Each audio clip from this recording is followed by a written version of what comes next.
Adakah majlis tahlil ini wajib? Tidak wajib. Dah benda tahlil ini sebenarnya ikhtiar orang yang hidup untuk kebaikan orang yang telah mati. Contoh, lepas pada ibu bapa kita mati, apa yang wajib? Yang wajib 4 perkara saja. Mandi, kapan, sembahyang, tanam. Mandi, kapan, sembahyang, tanam.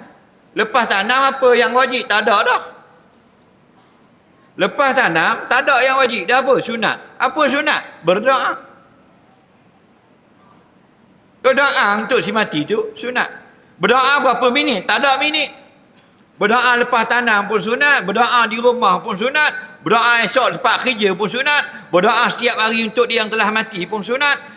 Panggil orang masjid, suruh berdoa ramai-ramai pun sunat. Panggil orang masjid, jemput di rumah pun sunat. Semuanya elok belaka. Tidak ada yang wajib dah. Jadi bila ada berlaku kematian, kita mendoakan orang yang telah mati. Itu adalah arahan agama. Tapi Nabi tak kata mesti kena buat 7 hari, kena mesti namanya tahlil, kena baca Quran dan sebagainya. Apa saja yang baik, yasilu ilal mayyit bi'idnillah. Apa saja yang baik sampai manfaatnya kepada orang mati dengan izin Allah. Tak mesti tahlil. Contohnya ibu bapa dia telah mati, dia tak tahlil, tapi dia ambil RM100 duit, dia letak dalam tabung masjid, dia kata ini sedekah daripada ibuku. Contoh, itu juga terbaik. Nah, ada orang buat tahlil, itu juga terbaik.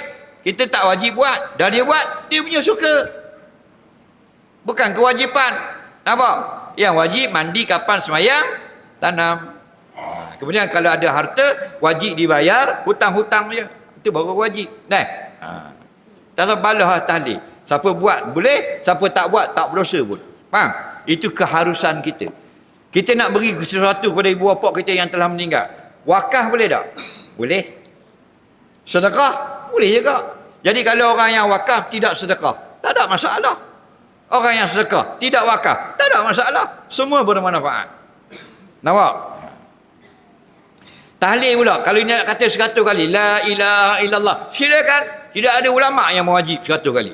Dan nak kata sekali saja, silakan. Tak ada ulama kata tak boleh 1 kali. Nampak?